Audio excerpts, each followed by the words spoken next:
So obviously the big story last week is that Russia, led by Vladimir Putin, has invaded Ukraine. Okay, Ukraine is an independent nation. They have largely allied with the West over the last decade or so. And Putin, for weeks, actually, for about the last 2 months, this was a sort of slow motion war, right? We kept hearing there's going to be a war one of these days in Ukraine. Russia is going to send troops in. And Biden kept hinting it, too. It was almost as if Biden was acting as Putin's press agent. Well, he may go in and we're thinking about what he's going to do, and he may, and if he has to, he'll do what he does. All the usual nonsense. So I am going to try my best. I really mean this. I always try this, but I really mean it for this because it's just such a cluster F of misinformation out there. I'm going to do my best to lay out sort of a, let's say, an unemotional case as to what really is going on here. And then I can obviously share my opinions on that. So we looked for a bunch of stuff, and Phoenix found this piece from Ben Shapiro. And obviously Ben Shapiro, he knows his stuff. I think we read it, and I thought it was like a pretty solid version of just the facts of what's going on right now. So this is from the Daily Wire from Ben Shapiro. So Russia has invaded Ukraine. The invasion has been a long time in the making. So what drove Putin? The answer comes from Putin's own mouth. Just days ago, he gave a militant speech in which he said, Ukraine is not just a neighboring country for us, it is an inalienable part of our own history, culture, and spiritual space. Since time immemorial, the people living in the southwest of what has historically been Russian land have called themselves Russians.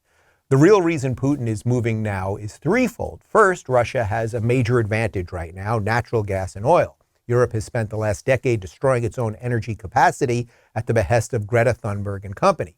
Second, the West has demonstrated utter incapacity to challenge Putin's prior predations. Putin has no reason to think that any consequences will be either long-lasting or significant.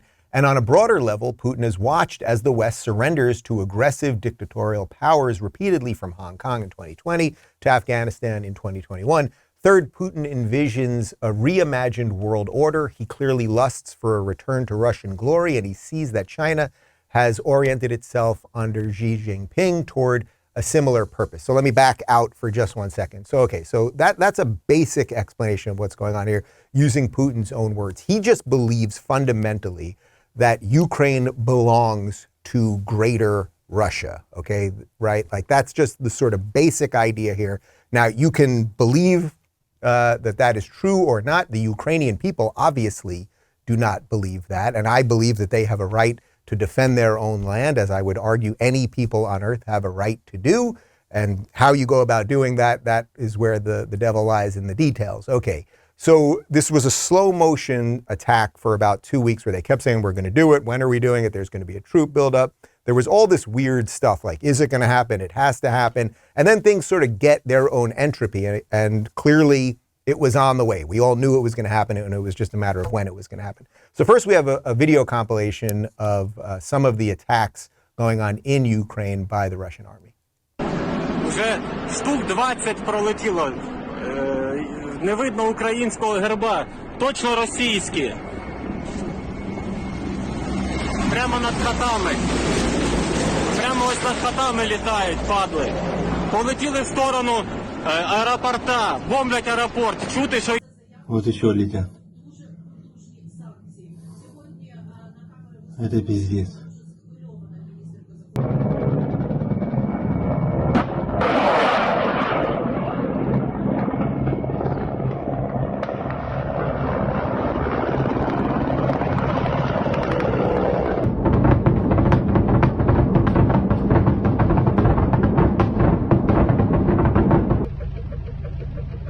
Ох, ёб твою мать, нахуй.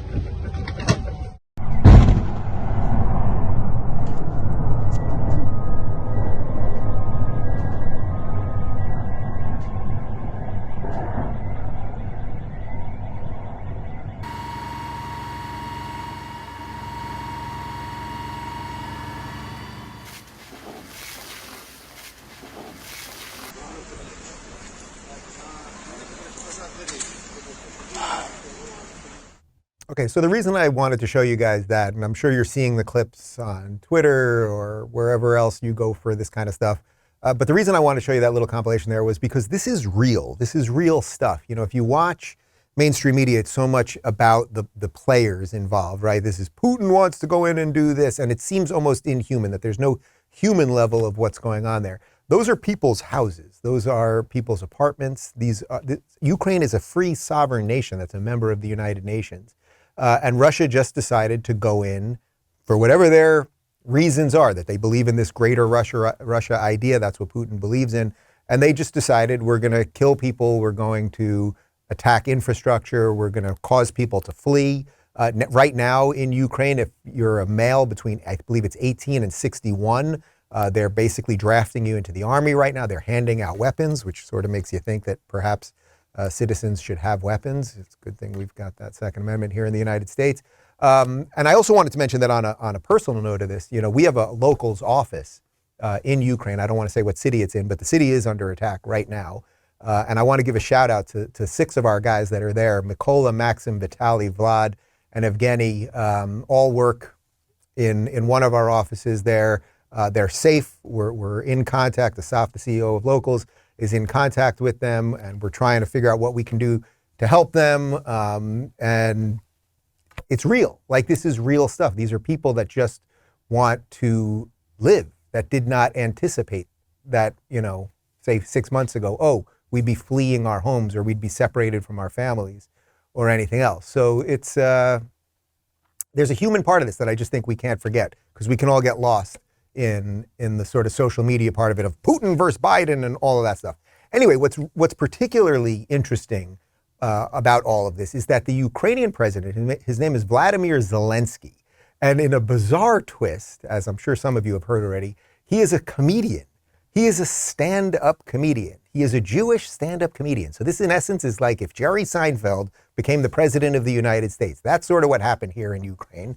Makes you, you know, it's like, all right, pretty good. You know, why not have a comedian as president or prime minister? Seems good enough. Well, this guy has proven himself to be what a true leader is. So we just talked about Justin Trudeau a moment ago, a guy who wants power to control people.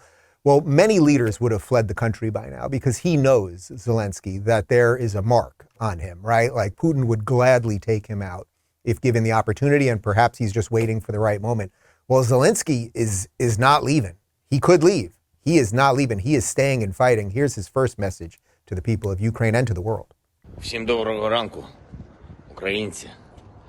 Зараз в мережі дуже багато з'явилось фейкової інформації, що, немов я закликаю складати зброю нашу армію і йде евакуація. Значить так, я тут, ніяку зброю ми не складемо, будемо захищати нашу державу, тому що наша зброя – це наша правда. Наша правда в тому, що це наша земля, наша країна, наші діти, і ми все це будемо захищати. Ось і все. Ось це і є те, що я хотів вам сказати. Слава Україні!